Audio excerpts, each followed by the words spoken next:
yaitu ordinary dan intermediate frame. Kita selalu bicara kemarin itu adalah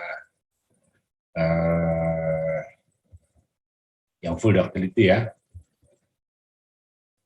Nah, ini ada frame tipe lain yaitu ordinary dengan intermediate. Biasanya tipe ini kita pakai untuk daerah-daerah dengan gempa yang rendah, ya, di Kalimantan terutama ya.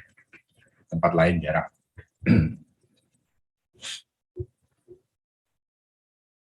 Oke, jadi ini membicarakan yang kemarin itu. Jadi semua code ya, semua peraturan itu selalu saja memberi gaya itu lebih kecil daripada gaya gempa, ya, gaya gempa elastik itu. Nah, kenapa itu selalu dipakai? Kenapa kita selalu memberi gaya lebih rendah daripada gaya gempa itu sendiri? Ya. Nah, disebutkan pada saya kalau struktur itu yield, struktur leleh, ya, maka periode responnya berkurang atau bertambah, maksud saya, tambah dia lebih lemes. Ya. Nah, dia lebih lemes karena kan kita tahu bahwa kalau kita punya struktur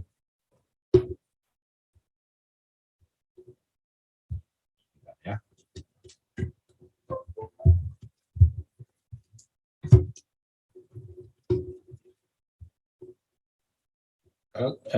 dari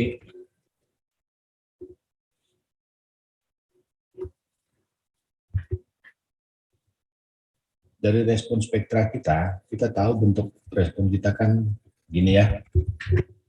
Ini. Misalnya ini kan kira-kira 1 detik ya, ini kira-kira 1 detik. Ini kira-kira 0,2. Katakanlah hitungan kita tuh berada di titik merah ini ya, atau di sebelah kirinya enggak jadi masalah ya. Kita akan dapatkan. Nah, sehingga besarnya CD kita, ini CD, itu tergantung pada berapa nilai periode gedung kita. Ya. Nah, kalau gedung kita tuh leleh, maka stiffness-nya, ya, kekakuan struktur kita, nah stiffness itu kalau di kita digambarkan gitu ya, kalau sudah leleh dia drop stiffness-nya ya, K-nya lebih kecil daripada K yang semula, K1 ini, K0 lah ya, K1. Jadi kekakuannya turun. Nah, kalau kekakuannya turun, berarti periodenya naik. Katakanlah jadi di sini. Nah, ini kalau kita plot, maka CD kita lebih kecil daripada CD yang semula. Jadi katakanlah CD1 ini CD0 ya. Gedung awal itu CD0. Gedung yang sudah leleh itu CD1. Sehingga besarnya secara otomatis juga turun. Ya. Besarnya gaya yang masuk ke struktur kita tuh berkurang. Gitu ya. Nah, itu yang dimanfaatkan oleh para ahli itu membuat nilai R yang lebih besar daripada 1. Ya. Nah, yang berikutnya setelah dia lemes, ya, itu dia terjadi disipasi energi. Ya. Terjadi disipasi energi. Nah, apa ini? Ya. Nah, sekali lagi kita lihat di respon kita ya, dari spektra kita. Ini adalah respon spektra kita semula. Ya. Nah, kita tahu tadi dari respon sini pindah ke sini dia, ya. Pindah ke sini. Itu salah satu anunya. Itu menyebabkan CD-nya kurang. Nah, yang kedua yang disebutkan di sini bahwa terjadi disipasi energi atau terjadi dampingnya membesar, ya. Nah, kalau damping membesar, kurva kita itu berubah. Ini untuk damping katakanlah 5%, ini untuk damping katakanlah 10% gitu, ya. Kurva kita itu. Sehingga Di samping dia tadi bergeser ke kanan karena adanya periode berubah, dia juga turun, ya. Jadi kurva kita tuh jadi gini, sehingga yang masuk sekarang tuh di sini CD3 ya, ini tadi CD2 ya, ini CD0. Jadi saat awal itu ya. Jadi waktu kena pertama leleh, maka dia jatuh di CD2 ya, leleh. Tapi pada kondisi leleh itu redamannya meningkat ya. Redaman struktur kita itu meningkat. Sehingga kurva redaman kita harus kita pakai yang sesuai. Nah, ini dengan ini menjadi lebih turun lagi. Jadi 2 kali turun ya. Periodenya meningkat, redamannya meningkat. Jadi 2 hal ini menyebabkan posisi besarnya gaya kita itu lebih kecil daripada gaya yang kita masukkan di gaya gempa elastik. Gitu ya. Tetapi ya seperti yang kita anukan pertama, bahwa simpangannya harus sesuai dengan simpangan elastik gitu ya. Sehingga mau tidak mau kita perlu sebuah mekanisme agar dia bisa berdeformasi besar ya, berdeformasi besar. Yaitu dengan menambah sengkang ya, dengan menambah sengkang di balok dan kolomnya. Jadi cara mengatasinya itu adalah dengan menambah sengkang, bukan menambah tulangan ya, bukan menambah tulangan lentur. Selalu kita tambahkan dengan sengkang. Jadi ya, ini adalah mekanisme yang di belakang kenapa R itu selalu lebih besar daripada 1. Apa tadi? Yang pertama adalah kalau leleh, periodenya nambah ya. Kalau leleh, periodenya nambah karena kekakuannya lebih lemes ya, turun. Kekakuannya turun, periodenya nambah. Efek kedua, dengan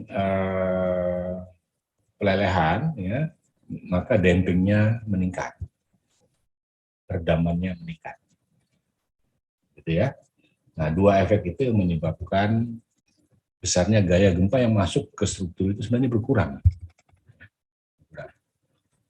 Tidak seperti waktu dia kondisi di kokoh di awal gitu ya, kokoh sekali yang di belum retak, belum apa gitu ya, waktu masih elastiknya itu. Ya. Nah, sengaja ini tidak saya bicarakan di depan-depan. Kemarin kan sedang mengatakan R kita kecilkan, tapi kita perlu menambah sengkang ya, agar dia bisa berdeformasi besar. Nah, sekarang jawabannya begini ya. Nah, ini yang dimanfaatkan oleh beberapa device, alat seperti LED bearing yang ada LED-nya. Nah, itu keduanya ini dimanfaatkan oleh dia, ya. Dengan pakai bearing itu kan karet ya. Nah, karet itu berarti dia lebih lemas struktur kita. Lebih lemas tadi seperti yang dikatakan dia bergeser ke kanan ya, lemas. Tapi kalau pakai bearing tidak perlu leleh ya, karena bahannya sendiri yang itu. Kalau struktur kita tidak perlu leleh, itu sudah bisa menggeser periodenya, ya. Nah, di samping itu di bearing itu ada LED, ada timbal ya, timbal PB, metal PB yang lemes itu ya. Nah, itu menyebabkan dampingnya membesar. Dampingnya membesar, sehingga dengan itu 2 kali kejadian itu sama dengan kejadian kalau strukturnya leleh seperti apa adanya itu. Jadi dimanfaatkan persis seperti kondisi di mana tanpa adanya bearing. Maksud saya dengan penambahan bearing, ya, fenomena tadi yang menggeser periode dan meningkatkan damping itu diberikan oleh si bearing tadi. Nah, ductility ya, ini kita mungkin sudah terlalu sering kita dengar. Ductility itu tujuannya tentu aja menyerap energi ya dengan adanya berdeformasi itu, ya. Dan menjamin bahwa simpangan kita terpenuhi ya, simpangan yang delta E tadi harus terpenuhi. Nah, masalahnya untuk beton ya, terutama di kolom ini, itu ductility itu punya masalah, ya, punya masalah. Kita tahu ductility itu kalau bila dia berdeformasi besar ya, seperti balok, kalau kita bisa lengkungkan besar gitu, dia punya deformasi besar. Tapi kan kalau di kolom ada faktor beban vertikal, ya, ada faktor beban vertikal. Jadi kalau kita punya kolom dengan tulangan tertentu gitu ya, dengan sengkang tertentu, saya gambar jarang-jarang aja gitu ya. Nah ini kalau diberi gaya vertikal, dan momen tentunya ya, bisa kita lihat salah satu batang ini kan mengalami tekanan, ya, ditekan tertekan. Kalau yang di ujung sana mungkin bisa tertarik karena ada momen di sana dia tertarik. Nah masalahnya ini itu bisa tertekuk ya. Jadi kalau kita gambar lebih jelas, batang-batang itu bisa tertekuk begitu ya, dari garis aslinya dia bisa tertekuk. Nah, agar kolom kita bisa berdeformasi baik, benar gitu ya, baik supaya dia bisa berdeformasi seperti yang kita harapkan sampai ke delta E, maka tekukan ini jangan sampai terjadi, ya, jangan sampai terjadi. Nah, caranya gimana? Ya kita pasang sengkang lebih rapat, ya. Kalau kita pasang lebih rapat dia ya, jadi dia dipendek gitu ya, jadi dia lebih tahan menerima gaya tekannya. Nah, sehingga muncullah syarat-syarat jarak tulangan yang di kolom itu ya. Itu untuk menjamin bahwa nanti waktu dia kena momen dan kena aksial, dia tidak tertekuk ya, dia tidak tertekuk. Gitu ya.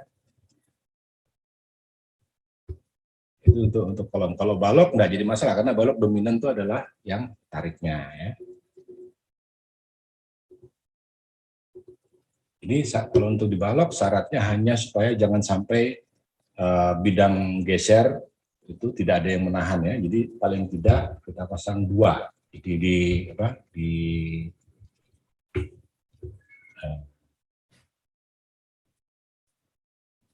bukan dua ya. Jadi kita syaratnya ini kalau D,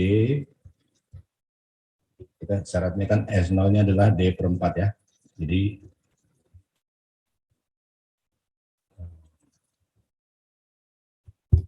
nah,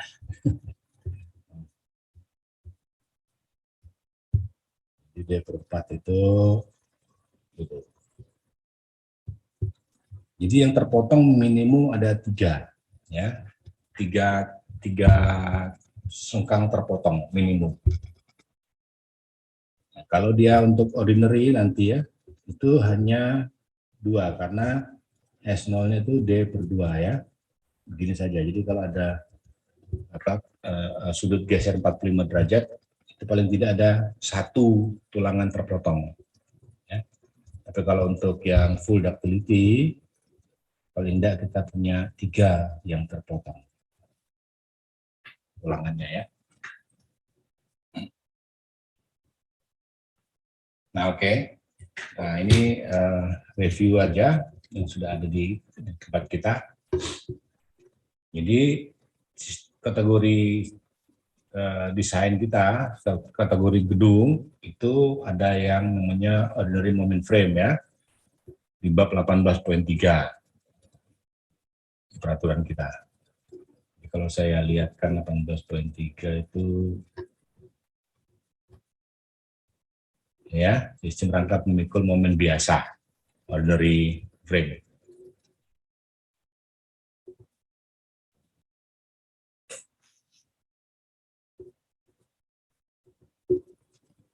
Ya, 18.3. Kalau wall ya itu di bab 18 ya. Kalau intermediate frame 18.4 ya. Di sini ada 18.4. Momen rangka pemikul momen menengah. Ya. Nah, precast wall 18.5. Jadi kalau kita lihat kembali ini 18.5.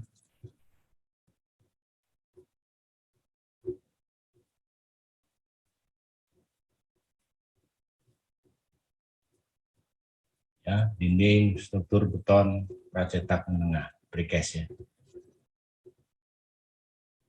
Kalau special moment frame itu dari 18.6 sampai 18.9 ya. Kalau wall 18.10. Kalau wall precast di 18.11. Ini kalau kamu mau desain komponen struktur kita ya. Nah ini di tabel 18.2 R18.2 ini ada keterangan ya. Kalau kamu mau ngecek analisa desain, ceklah untuk struktur C. Nah, kita biasanya yang DF ya. Itu 18.2.2 sampai 18.2.4. Kalau struktur kita yang intermediate sama ordinary itu 18.2.2 saja. Ya. Kalau material untuk yang ordinary sama intermediate itu tidak ada penjelasan. Ya. Tapi kalau untuk struktur DEF itu adalah 18.2.5 sampai 18. Kalau frame ya 18.3 tadi sama 18.4 untuk ordinary intermediate. Tapi kalau yang DEF 18.6 sampai 18.9. Kalau wall ya, precast wall, diafragma, fondasi gitu ya. Dan frame note design of part ini sudah kemarin kita bahas. Itu adalah 18.14.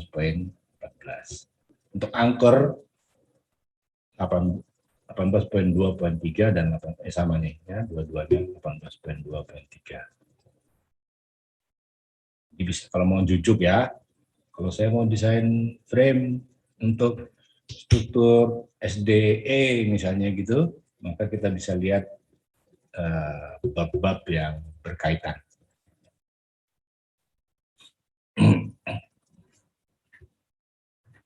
Jadi berbeda dengan peraturan kita sebelumnya, untuk strength reduction factor ini satu bab khusus ya. Jadi ini ada bab 21.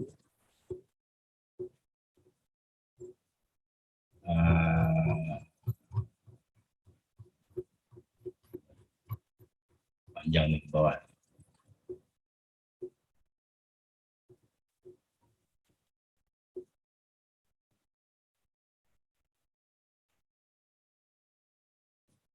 Nah, 20.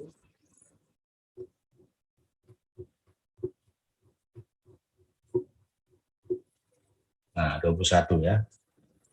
Kalau peraturan kita sebelumnya itu subbab, ini khusus subbab. Jadi cukup intens pembahasannya di bab 21 ini.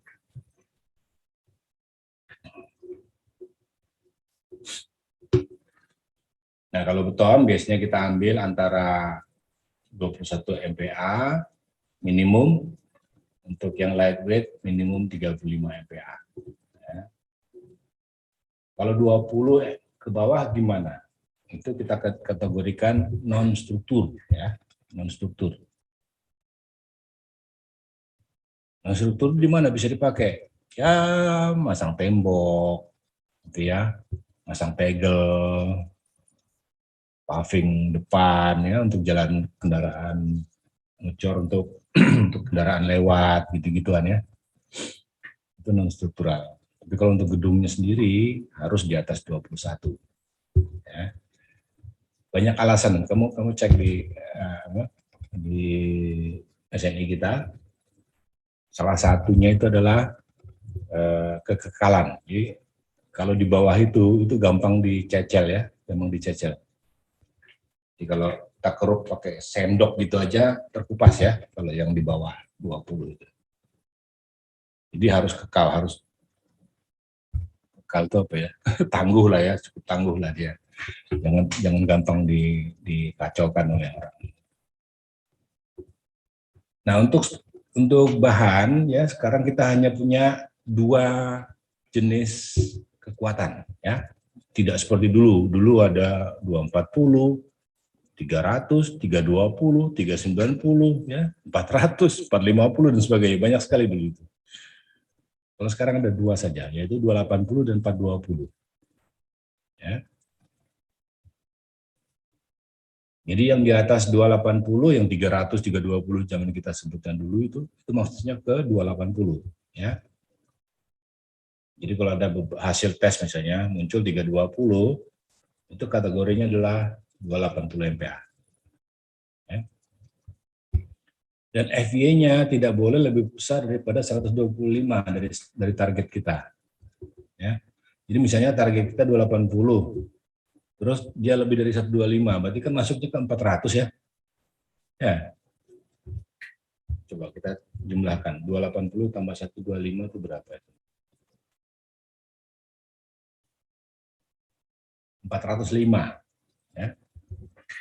Sudah mendekati 420-nya. Jadi tidak boleh terlalu jauh hasil tes kita dengan yang kita targetkan. Jadi kalau nanti hasil tes kamu dapatkan 400 gitu ya, jangan itu dipakai sebagai 280. Ya, ini terlalu 405 dalam hari ini ya, 405 karena di atas 125 MPa. Jadi misalnya dapat hasil tes 425, jangan dipakai ke 280 karena itu maksimumnya. Ya. Nah, itu mungkin saja adalah 420 tapi kurang tegangannya ya, gitu ya maksudnya ya. Kamu dapatkan 400, 405, 410, itu mungkin saja adalah angka untuk 420 MPa, tapi kurang daripada nilai 420, gitu ya. Jadi jangan dimasukkan ke 280. Nah ini juga ya, satu lagi ini aktual stresnya harus lebih besar dari 1,25. Jadi yang seperti biasanya kalau kita tes baja itu, teleh naik ya. Nah, ini FVA max ya, max, ini FVA. Jadi FVA max per FVA itu tidak boleh lebih kecil daripada 1,25. Jadi naiknya ini 25% minimum. Ya.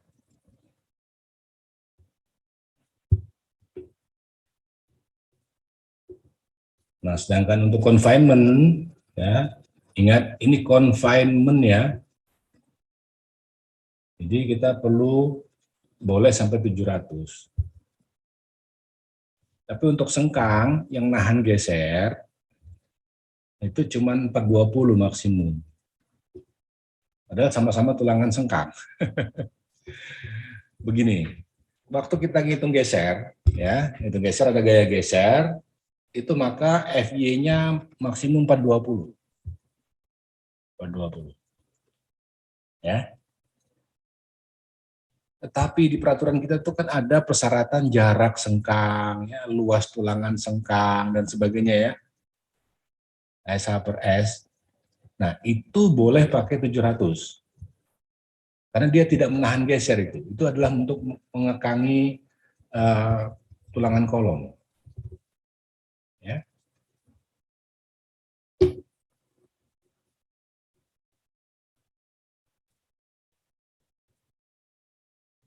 Nah, untuk ordinary frame, jadi kita sudah tahu bahwa harus ada 2 tulangan kontinu ya. Jadi semua balok itu ya. Nah, kalau kolom yang LU-nya itu lebih kecil dari 5 kali C1, C itu adalah ukuran kolom terkecil. Ya. Jadi kalau kolomnya itu pendek maksudnya di sini ya, kolomnya itu pendek, kurang dari 5 kali ukuran penampangnya, Gaya gesernya harus memenuhi ini ya, A dan B. Gitu ya. Tapi ini untuk ordinary frame. Nah, untuk ordinary frame beam, kita tahu ini juga harus ada dua ya, continuous bar-nya. Kemudian tulangan positif negatifnya sepertiga. Ya, sepertiga. Kita tahu kalau untuk yang full ductility inilah setengah ya. Jadi jumlah tulangan yang di bawah untuk di sambungan join balok kolom, tulangan di bawah itu paling tidak separuh daripada tulangan atas. Itu untuk yang full ductility ya. Kalau intermediate sepertiga ya. Jadi kalau di atas itu 9 diameter 25, maka di bawah paling tidak 3 diameter 25 untuk intermediate ya. Kemudian gesernya itu dari hasil analisa struktur sendiri boleh dipakai ya. Nah, kemudian ini ada yang kedua, desain load kombinasi ditambah E ya. Yang mana yang terkecil, bukan yang terbesar yang dipakai ya. Yang terkecil antara A dan B ya. Biasanya itu ini, biasanya ya, itu tergantung pada struktur kamu.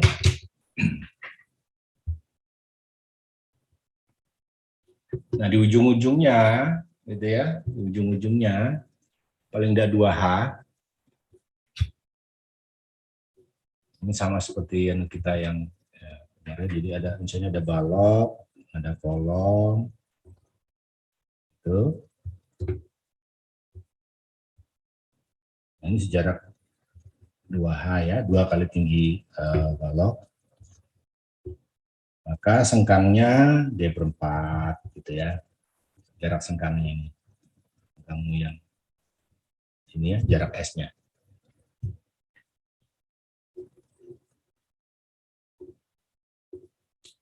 D/4 atau 8 kali diameter tulangan lunturnya, atau 24 kali diameter sengkangnya, atau 30 cm, yang mana yang paling kecil ya. Jadi cari yang paling kecil.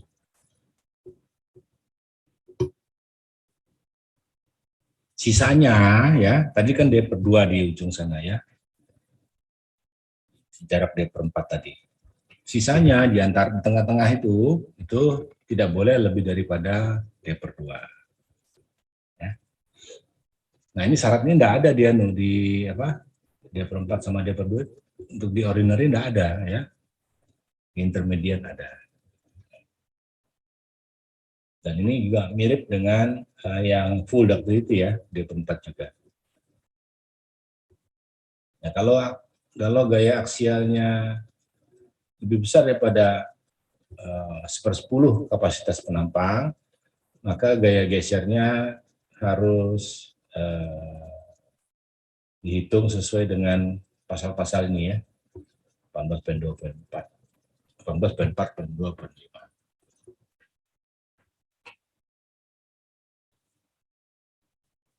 Nah, kalau kolom itu adalah sejarak L0 ya, L0 dari muka kolom, yang dari muka pertemuan, itulah 8 kali diameter tadi sama ya, 24 kali diameter hubbar juga sama, setengah dari ukuran kolom, itu D/2 sama juga ini, dan 300 ya. Sedangkan L0-nya itu pilih yang terbesar dari EFG ini ya. 1/6 dari panjang ukuran kolom ya. Terus seukuran kolom yang terbesar, jadi B kali H itu, atau 450, yang mana yang terbesar dari antara ini. Ya, jadi nanti ada gambarnya. Nah, untuk join, cek di chapter 15 ya. Nah, ini caranya tadi ya. Jadi untuk balok, ya, 2D pertama,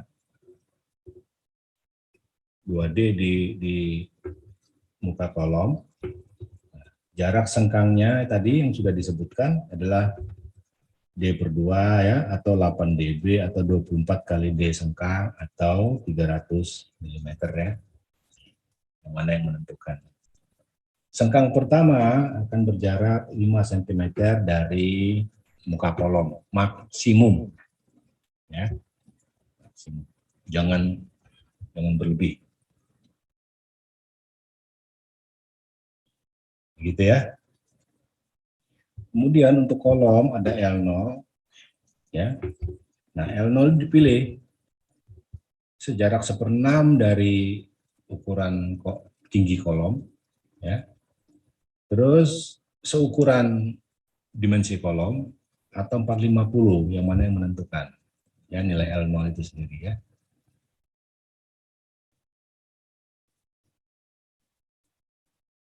Nah, kemudian untuk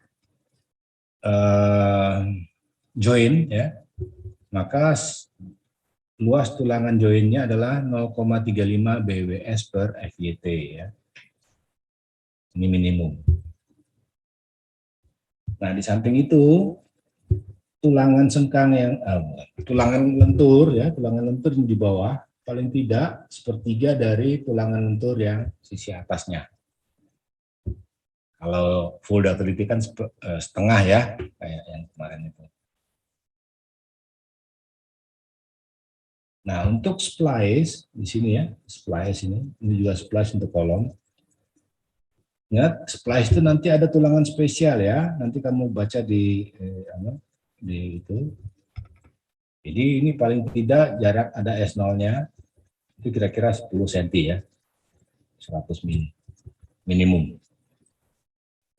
Jadi walaupun kamu hitung di sini jaraknya 200 boleh ya, 200 mili boleh. Tapi di sambungan itu ada sengkang yang harus kamu tutupi supaya nanti waktu kamunya tertarik ya, itu bisa putus di luarnya daripada sambungan itu sendiri.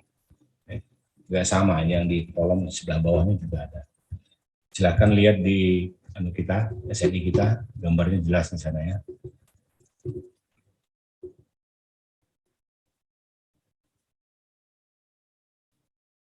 Nah, S-max-nya dinyatakan maksimum adalah 100 mm ya.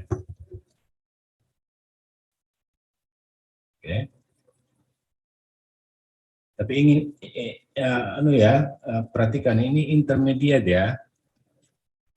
Kalau yang full ductility itu sudah kita gambarkan di walaupun gambarnya tidak sebagus ini ya di waktu kita bicarakan SRPMK kemarin. Ya, syarat-syaratnya sedikit berbeda ya, seperti ini tadi ya, ini setengah kalau di full ductility ya. Ini D/4 gitu ya. Ada beberapa sedikit perbedaan. Ini full ductility, gambarnya kurang bagus. Ini ya, setengah ya, di bawah sana. Nah, jaraknya, aduh ini besar. Ini full ductility ya, jarak sengkang awal itu 5 cm. Ya. Terus jarak sengkangnya antara D/4 atau 8 kali dB atau 24 kali dB atau 300 ya. Nah, jarak sengkang di sini D/4 atau 100 mili ya. Ini satuannya masih inch. Untuk di splice di sambungan ya. Jadi di sambungan itu spesial ya. Sambungan itu spesial. D/4 atau 100 tergantung pada dimensi ini. Jadi kita harapkan itu sambungan kita kait seismik nyebutnya ya, kait dengan sudut 45 derajat ini kita sebut sebagai kait seismik ya. Jadi kita harapkan semua kait kita itu adalah seismik seperti ini, ditekuk ya, ditekuk ke dalam lagi gitu ya. Nah, ini juga ya splice-nya di sini. Kalau ada splice, maka jarak S1-nya itu adalah H1/2 atau C1 tepatnya ini ya. C1/4 atau C2/4 atau 6 dB atau S0. Yang mana yang menentukan? Ya. Nah, L0-nya sama seperti tadi, C1, C2 atau LC/6 atau 450. Saya lupa tadi, harusnya ganti gambar ini. Masih satuannya inch. Ya, jadi ini SRPMK ya. Syarat-syarat yang perlu kita penuhi.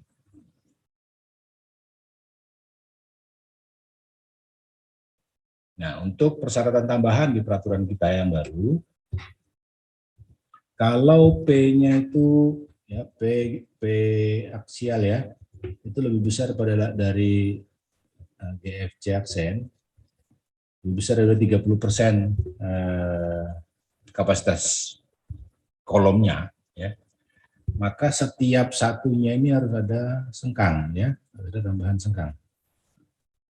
Setiap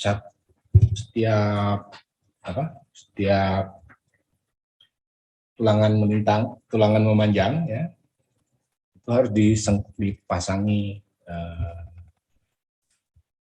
pengait, ya, pasangi sengkang pengait, kait ikat atau sembarang lah, pokoknya harus ada. Maksud saya itu kalau kait itu begini saja gitu ya, itu kita sebut sebagai kait ya. Kalau sengkang kan kita boleh pasangi gitu ya. Nah, yang tengah aja yang pakai kait gitu ya. Kalau sengkang itu tertutup, kalau kait itu terbuka ya.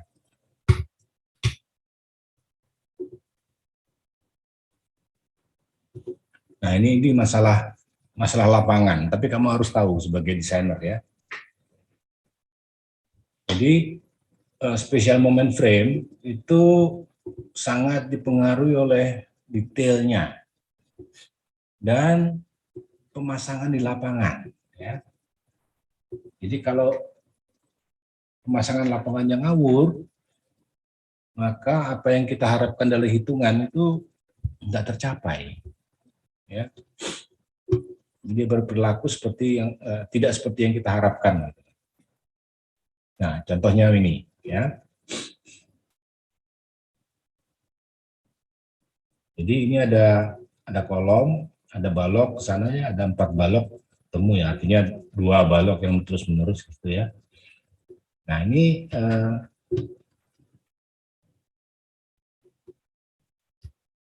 harus ada sengkang yang di dalamnya itu gitu ya. Saya nggak bisa lihat. Kalau yang sebelah kanan ini kelihatan. Jadi ada sengkang. Ini adalah sengkang yang dipasang untuk join ya. Joinnya harus disengkangi ya. Di sini saya tidak melihat. Yang di sini tidak kelihatan sengkang yang di dalam ya. Jadi harus sengkangnya dipasang begitu. Nah, kemudian jarak-jarak ini ya, jarak-jarak tulangan kita ini harus demikian rupa agar kita bisa ngecor ya. Agar kita bisa ngecor gitu. Nah, ini juga bagus ya, tapi ini kalau kelihatannya enggak bagus, tapi sebenarnya ini bagus, dimana tulangannya itu disusun ke bawah begini ya. Sehingga jarak bersih ini masih kita bisa pakai untuk ngerojok ya. Yang kita getarkan namanya ya, di antara tulangan.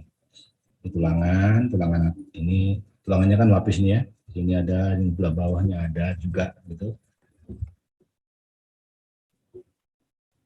Nah, tapi ada kalanya kayak begini. Ya. Nah, ini padahal dia sudah pakai kepala sudah pakai kepala itu. Kalau ini pakai hook ya, kalau ini pakai hook itu malah nutup lagi dia. Jadi hook yang lengkung itu malah nutupin total daerah situ gitu ya.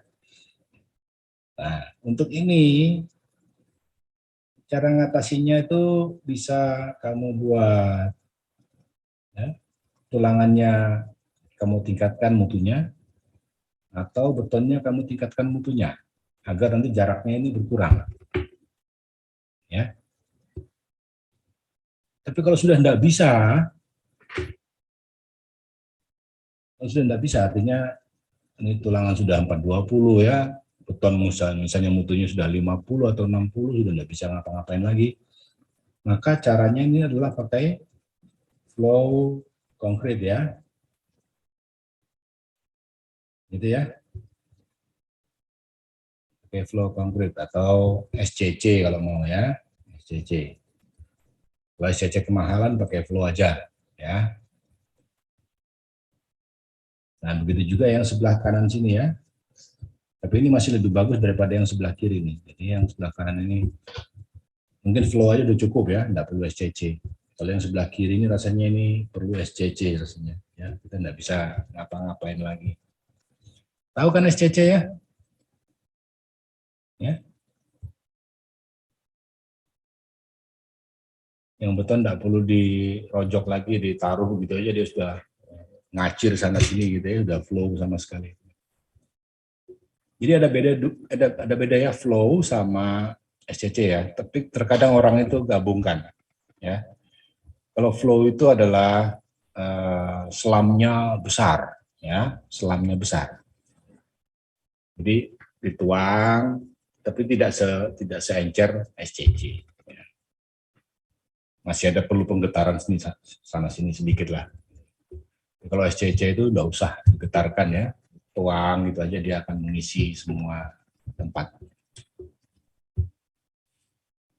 Gitu ya, jadi sampai di sini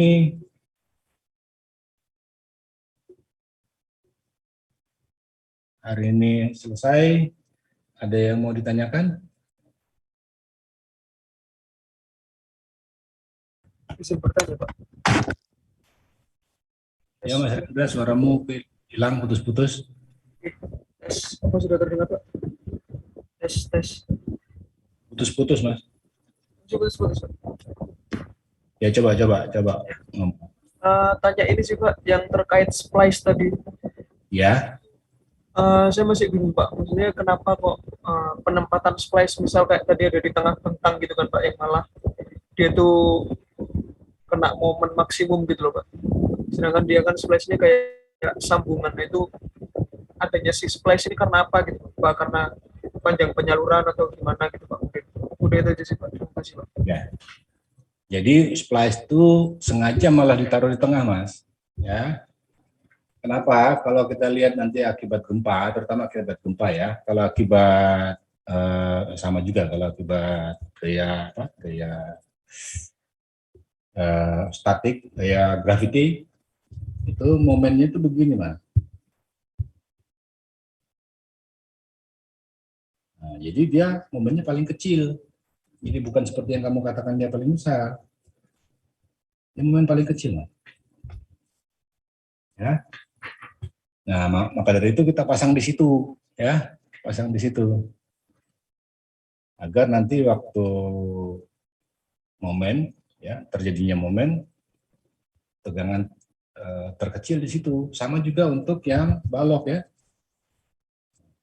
Balok kita kalau gravity begitu, ya, nanti kalau akibat gempa dia paling kecil gitu ya di sana, di tengah. Jadi kita terpaksa masang di tengah, karena itu adalah tempat yang menurut kita paling aman. Kenapa untuk balok tidak di tepi?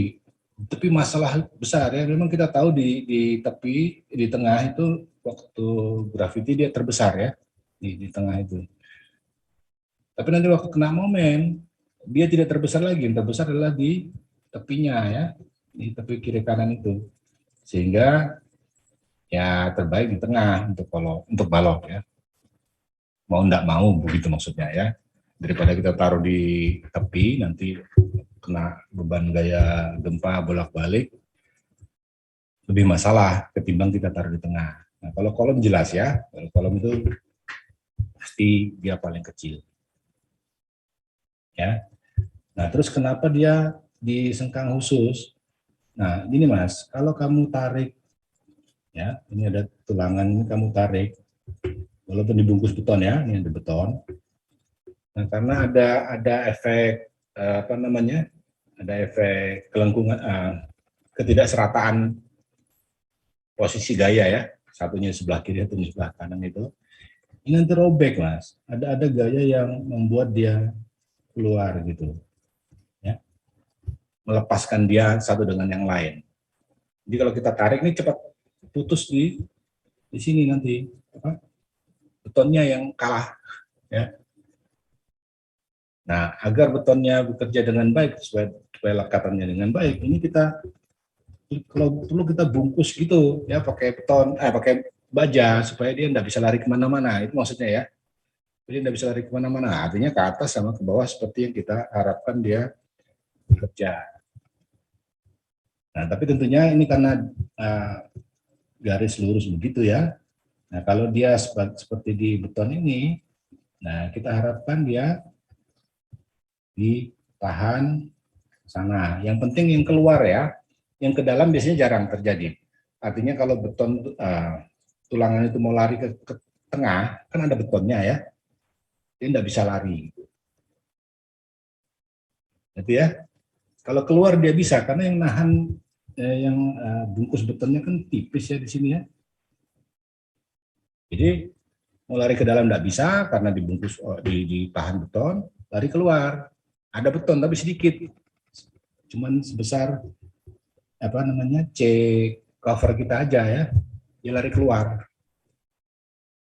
Nah untuk itu kita kekang, jangan sampai lari, ya, jangan sampai lari, supaya dia nanti anunya masih bisa kita pertahankan supaya nanti paling enggak sebesar FY yang kita harapkan. Gitu.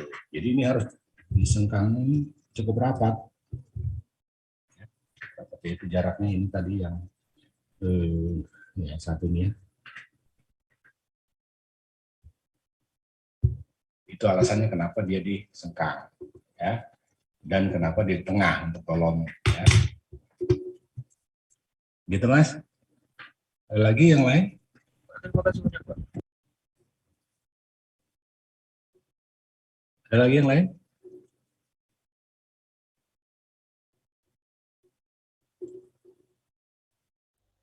Permisi Pak. Gimana Mas Rizky? Izin bertanya mengenai yang jarak sengkang tadi Pak. Itu kan ada yang D/2 ya Pak. Itu D-nya itu berarti yang itu ya Pak. Dari permukaan beton sampai ke tulangan itu ya Pak. Iya, ya jarak D kita. Jadi kalau kita gambar di sini ya jarak itu. Ini adalah D-nya. Kalau yang dari atas, kalau yang dari bawah D-nya itu. Dari permukaan tekan sampai tulangan tarik. Oh, yang dipakai acuan itu tulangan tarik ya Pak? Tulangan tariknya. Ya. Oh iya, baik Pak.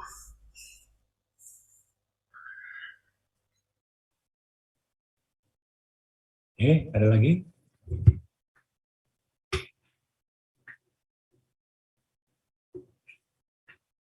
Kalau nggak ada, sampai di sini dulu. Oh, permisi Pak. Gimana Mas Riki? Ada lagi? Iya, mohon maaf Pak. Baru keinget Pak, yang materi kemarin, izin bertanya mengenai materi yang kemarin Pak. Ya. Di materi kemarin itu kan yang couple beam Pak. Nah ya. Itu kemarin kan Bapak bilang kalau sudutnya itu ternyata harus sudut sama di aksennya itu kan harus disesuaikan gitu ya Pak. Iya. Nah itu setelah kemarin saya coba itu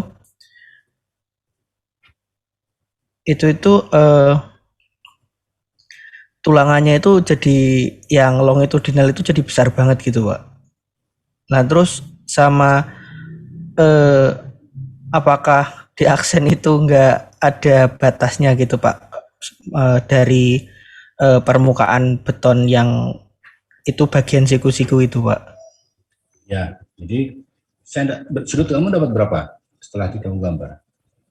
Kemarin itu setelah saya coba kemarin itu digambar itu ternyata didapatkan kalau di aksennya pakai perhitungannya Bapak 335 mm itu kitanya itu dapatnya 13,2496 derajat. Terus untuk tulangan longitudinalnya itu kemarin pakai 40 Ya, 40 bukan begitu mm. kan? Jangan dibalik begitu. Kan 335 itu kan coba-coba saya. Jadi sebenarnya harusnya kamu gambar ya di AutoCAD.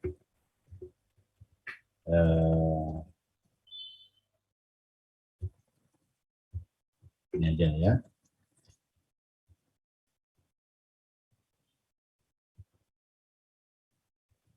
Nah, kita kan biasanya pakai decking ya.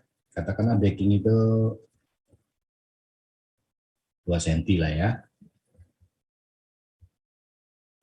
Ini bisa decking 2 cm.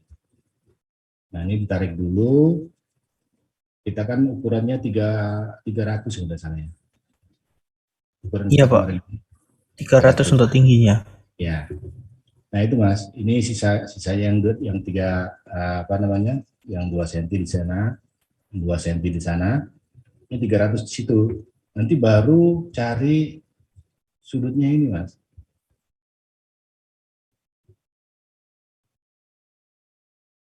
Nah, ini. Kalau kemarin kita dapatnya 23 ya? 23 derajat ya? Iya, Pak. Kalau kemarin.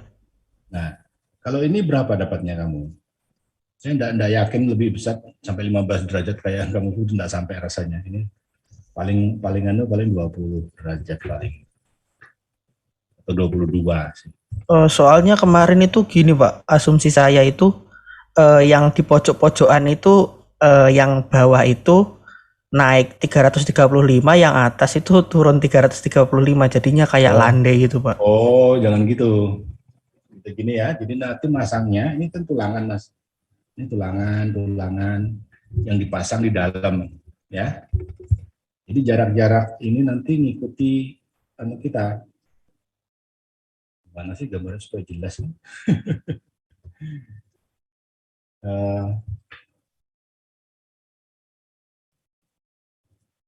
Saya gambar lagi aja di ini ya.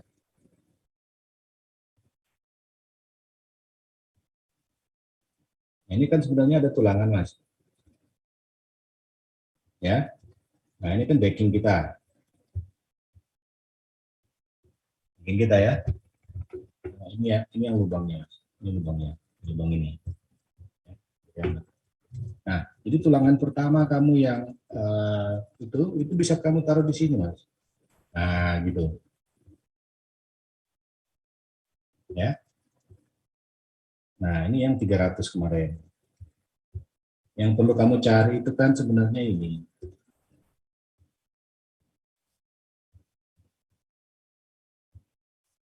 Nah, jarak ini, Mas. Ini yang saya katakan kemarin adalah 335, ya.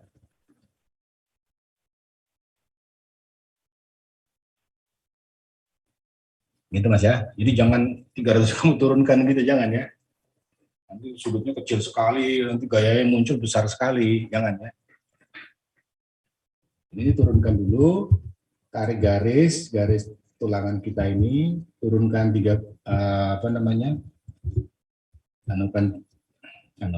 ini titik ini, kemudian ini ada titik ini, tentukan dulu ya, gitu Mas ya. Nah, terus cari yang 300 kanannya ini, gitu ya. Saya tidak yakin terlalu jauh, paling 22 derajat seingat saya nanti. Ya. Tidak terlalu jauh dari hitungan kita lah. Permisi Pak, izin mengonfirmasi, berarti di situ itu sejak kita menggambar yang couple beamnya, yang bagian ini tulangannya itu, berarti kita sudah menentukan dimensinya gitu ya Pak? Iya, tentukan dimensinya dulu. Dan tentu dimensinya tadi, ini sebenarnya dimensinya itu fleksibel, Mas. Begini, kita kan punya ketebalan ya dari sampingnya, ini anu kita, ketebalan shear wall kita ya, BW kemarin itu. Nah, kita punya tulangan muka belakang ya, untuk tulangan sengkang, tulangan utama dari shear wall, ya.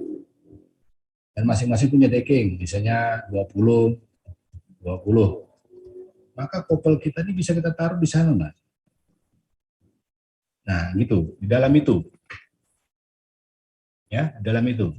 Nah, ukurannya ya kalau bisa di antara itu ya, ini ukuran terbesar kita ya. Ukuran terbesar kita itu di antara jarak tulangan vertikal. Ya. Nah, kemudian yang ketinggiannya terserah kita sebenarnya mau berapa gitu ya. Nah, tapi itu juga akan ditentukan juga dengan jumlah tulangan yang kita pasang. Ya. Kita tahu kemarin itu bahwa jarak tulangan itu kan tidak boleh lebih kecil daripada 25 mm, 25 mm atau diameternya ya. Atau diameter dari tulangan itu sendiri. Kalau kemarin kita pakai berapa? 32, 29, 32 ya. Maka jaraknya 32, Mas. Ya. Jadi kalau kita buat 32, 1, 2, ya, ini 32. Ini katakanlah juga 32 ya. Ini juga 32. Berarti jarak besar maksimum ini, bukan maksimum, jarak minimum ini ya, ini sudah tidak bisa lebih kecil daripada 1, 2, 3, 4, 5 kali 32. Gitu ya. Tidak boleh lebih kecil daripada itu. Kalau kita pasang 3, kita kan kemarin kan cobanya itu 9 ya. Ya. Kesan itu maksimum paling kecil 5,5 kali 32, di sini juga 5 kali 32. Ya. Jadi kalau kita mau pakai ini juga boleh, ya. Ukurannya. Ini tidak perlu seperti tadi kemarin kan 200 kali 300 ya, makanya ya. Mau pakai gini langsung ya nggak boleh. Ini terkecil, ini paling kompak Mas ya, anunya paling kecil gini.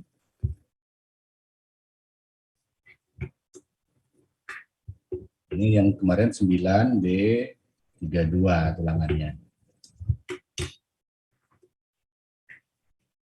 Jadi fleksibel, dimensi kita cukup fleksibel. Tidak harus 200, 300 itu tadi. Selama ini tuh masuk di dalam, di tengah-tengah tulangannya, kita punya tulangan yang biru ya. Yang biru adalah tulangan shear wall kita ya. Tulangan shear wall yang vertikal. Ya. Ini tulangan shear wall.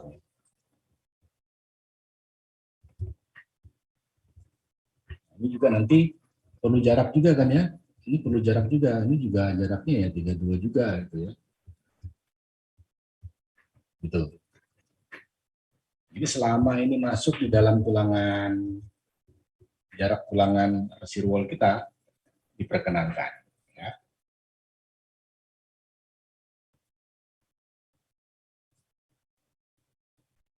Nah, shear wall kita kemarin pada saat 400 ya. Iya Pak, tebalnya kemarin 400. 400, ini 400, dikurangi 20 sengkang, ya. Sengkang lagi decking ya, 2 kali. Jadi 400 dikurangi 2 kali 20 tambah. Nah sekarang tulangan kita misalkan berapa gitu ya, misalkan 25 gitu ya. Ini kali 25, ini adalah jarak yang paling bisa kita masukkan ke sana.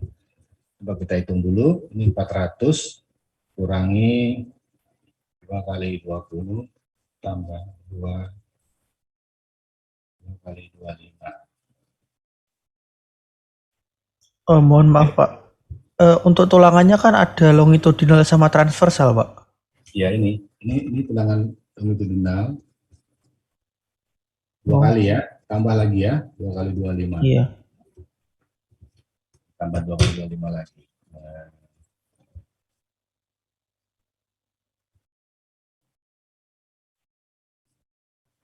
Nah, jadi ini kita boleh sejarak 260. Jadi free kita ini 260.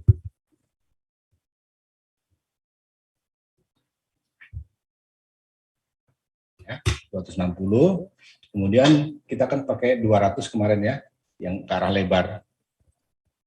Ke arah tingginya terserah kita ya, mau berapapun gitu ya. Tapi kita pakai 300. Jadi balok kopel kita masih bisa masuk di antara tulangan-tulangan shear wall. Gitu ya. Iya, baik, Pak. Mungkin sama ini, Pak, untuk pertanyaan mengenai yang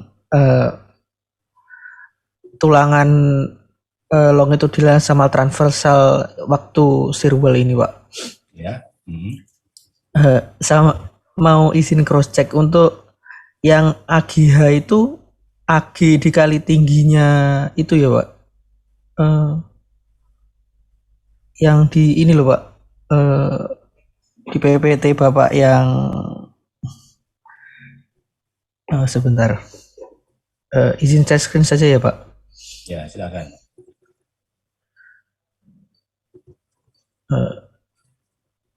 Ini, Pak.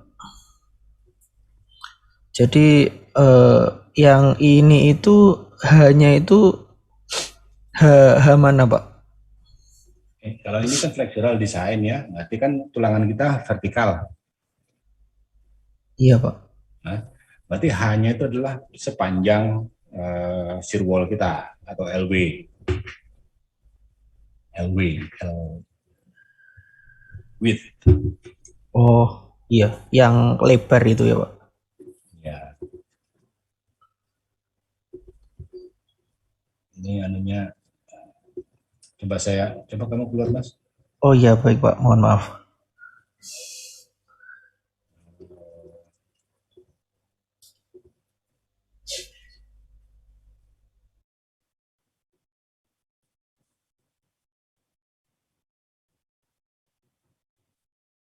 Oh, itu bukan coupling beam ya, shear wall ya.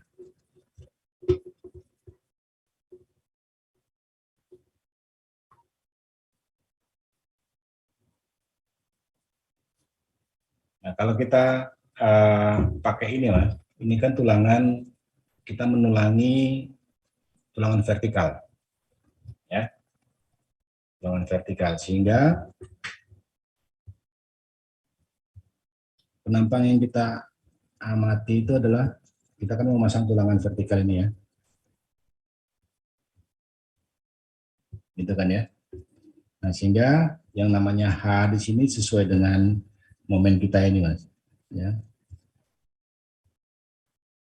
Ini H-nya, atau kalau dalam shear wall kita ini sama dengan lebar dari shear wall kita ya. Ini BW. Gitu, Mas. Izin mengonfirmasi ya, Pak. Kalau semisal di sisi-sisinya ada kolom itu ngitungnya itu cuma sepanjang shear wall apa sekalian sama kolomnya ya, Pak? Ya, kalau ada kolom di ujung-ujung, gitu, ya L-nya adalah L yang ujung-ujungnya sampai di ujung kolom tadi. Gitu, Mas. Dari ujung ke ujung ya, dari ujung ke ujung.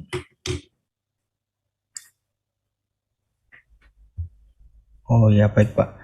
Sama ini, Pak, yang di selanjutnya ini yang ada persamaan inersia statik itu, Pak. Saya masih kurang paham mengenai inersia statik itu gimana ya, Pak? Itu di mana itu? Yang itu ya itu, Pak, MU per S. Ini kan aslinya, mungkin kamu kenal itu adalah, ini kan tegangan ya. Jadi tegangan akibat aksial tambah tegangan akibat momen gitu Mas. Ya. Nah, tegangan akibat aksial itu adalah P per A kan ya. P kali luasan bagi dengan luasan.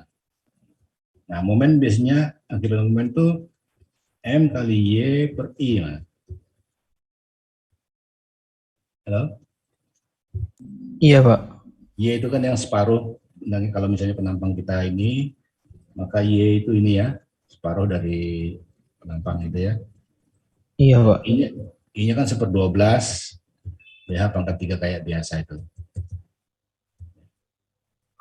Gitu ya. Nah, kalau Y ini adalah setengah H, kita masukkan ke sana, gitu Mas. Jadi ini M kali setengah H dibagi dengan 1/12 BH pangkat 3. Ini Mas ya. Jadi H-nya hilang, 1/12-nya turun, jadi ini menjadi M bagi 1/6 BH kuadrat. Nah, ini kan sama dengan S. Mas.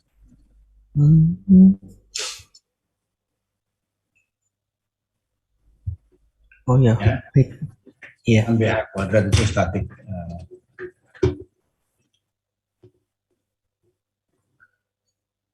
Ya, jadi megbannya sudah terlupakan. Itu masalah megban, mekanika bahan. Ya.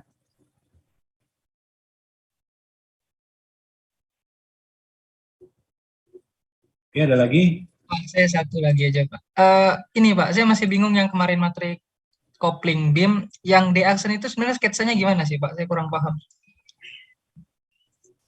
Yang D-aksen. Ya, ini tadi yang kita ributkan dengan Mas Anu tadi. Jadi D-aksen tadi adalah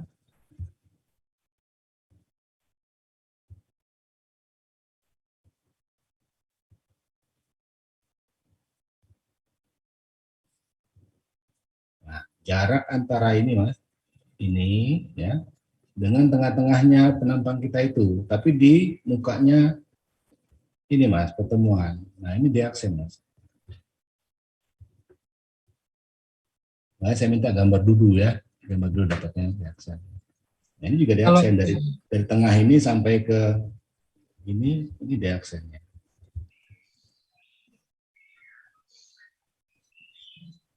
Gimana? Kalau 20 mili lagi di sini berarti yang mana Pak? Yang deckingnya? Oh, itu yang ini kan. Ya, ini semuanya D-aksen jadi Iya Pak, jadi bingung kayaknya Pak. Ya. Jadi ini kan nanti ada tulangan Mas, tulangan yang aslinya dari shear wall.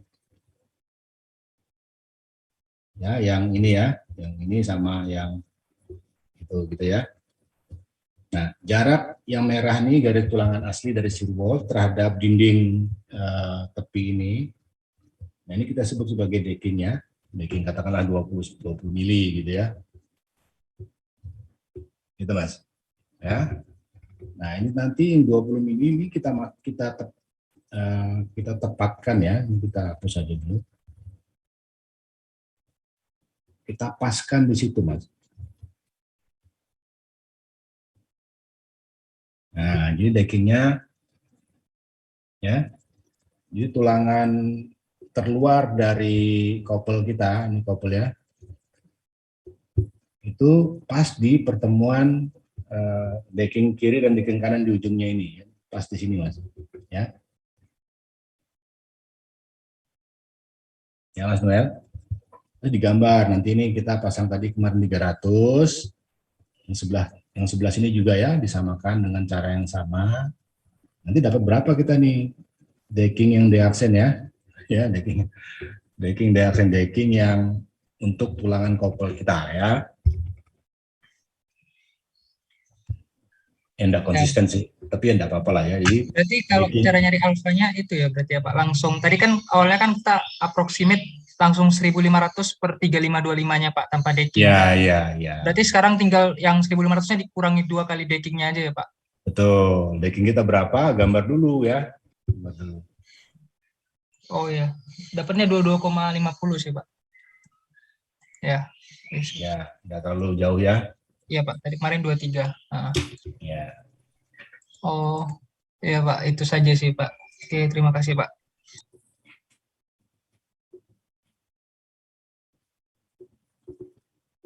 Oke, ada lagi?